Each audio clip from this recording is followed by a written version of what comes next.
Hola, el menú de hoy. 1. Putin se fue de compras a Corea del Norte. 2. En Venezuela, a poco más de un mes de las elecciones presidenciales del 28 de julio, Maduro acentúa la represión. Hablemos del Mundo es auspiciado por Teje Láser Oftálmica. Teje Láser Oftálmica, comprometidos con tu visión. ¿Cómo están? Soy Francisco Belaunde. Bienvenidos a una nueva edición de Hablemos del Mundo.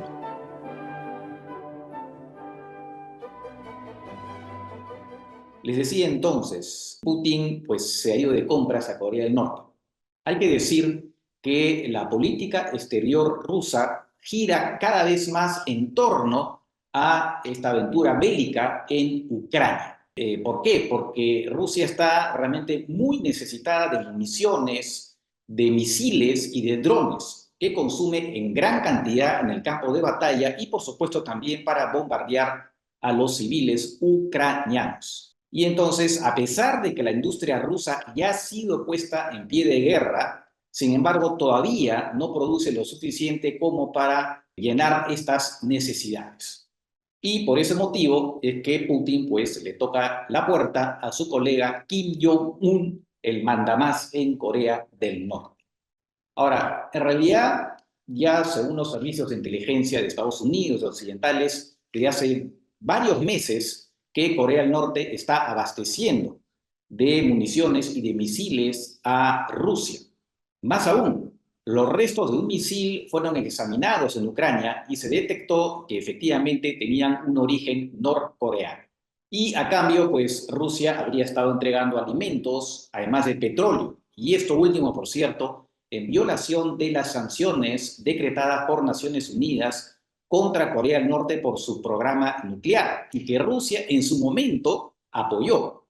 Sin embargo, Rusia necesita muchas más armas de lo que ha estado recibiendo hasta ahora. Entonces, Kim Jong-un, bueno, ya no se va a contentar con solamente la ayuda en alimentos, en petróleo y otros elementos que ha estado recibiendo de Rusia. Quiere más, a cambio de entregar esas armas.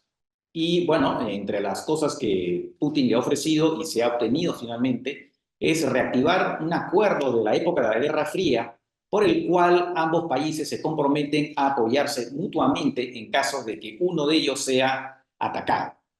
Por otro lado, Putin ha dicho que daría apoyo tecnológico a Corea del Norte.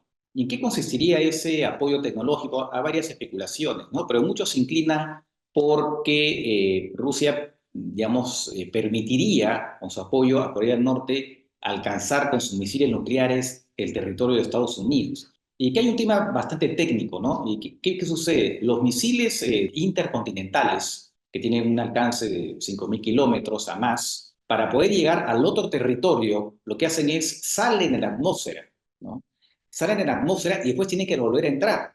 Y ustedes saben, probablemente cuando han visto historias de los cohetes que salen al espacio, que cuando ingresan de nuevo a la atmósfera, hay un roce con la atmósfera, hay un roce que origina un calor intenso y hay una tecnología que impide que la nave o el cohete, lo que sea, explote. Eso es una tecnología muy particular, que la tiene efectivamente Rusia, la tiene Estados Unidos, y que Corea del Norte no tiene hasta ahora. Entonces, lo que aparentemente, pero como digo, no se ha especificado, esa sería eventualmente un aporte tecnológico de Rusia a Corea del Norte, permitirle desarrollar ese tipo de misiles. Y claro, para Estados Unidos evidentemente es una amenaza muy, pero muy preocupante. Y en términos generales, ¿no? Esa alianza, esa nueva alianza, ¿no? que hay entre Rusia y Corea del Norte, obviamente preocupa en primer término a Corea del Sur y también a Japón. Y está muy claro que ante esto, pues lo que podría pasar en lo inmediato es que esa especie de alianza, ¿no? que existe entre Japón, Corea del Sur y Estados Unidos se refuerce. Más aún, Corea del Sur ha dicho que podría considerar ahora enviar armas a Ucrania, nada menos. Y claro, Putin ha reaccionado de manera, digamos, amenazante ante esa posibilidad.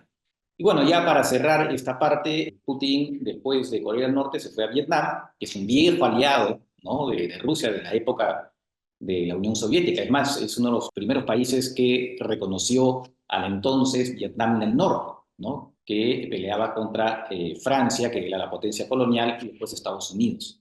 Es una relación, como digo, muy antigua. Y bueno, Putin fue a visitar también esta vez a Vietnam. Obviamente los vínculos son muy fuertes, se mantienen muy fuertes, pero hay alguna diferencia en este caso, y sobre todo respecto a lo que pasó en Corea del Norte, ¿no? Y es que Putin en ese caso tuvo que, de alguna manera, morderse la lengua y no lanzar su diatriba anti-estadounidense. ¿Y por qué motivo? Porque Vietnam en estos momentos se ha acercado a Estados Unidos, aunque parezca paradójico, ¿no? Su antiguo enemigo, ¿no? Ustedes recordarán la guerra de Vietnam. Y se ha acercado, ¿por qué? Porque los dos están preocupados por China. Y frente a ello, pues Putin tuvo que moderar un poco su discurso, si se quiere. De todas maneras, para Putin fue muy importante esa visita porque es una manera de decir, ya ven, Rusia no está aislada, ¿no? También, ¿no? Bueno, hemos estado en Corea del Norte, ¿no? Tenemos a China y hemos visitado ahora a Vietnam. Así que también había, digamos, alguna finalidad política, ¿no? De mensaje hacia los occidentales respecto de la posición diplomática de Rusia. Y bueno, el segundo tema tiene que ver con las próximas elecciones presidenciales de Venezuela el 28 de julio. A medida que se va acercando esa fecha, pues se acentúa, ¿no? La represión del régimen de Maduro contra la oposición. Lo último ha sido la inhabilitación de 10 alcaldes de la oposición por haber expresado su apoyo al candidato opositor que es Edmundo González. Ya hace unas semanas otras autoridades de la oposición, entre ellos incluso un asambleísta, exasambleísta, fueron también inhabilitados, ¿no? Y ello se suma además al arresto de 5 activistas de González por supuestamente incitación al odio, nada menos.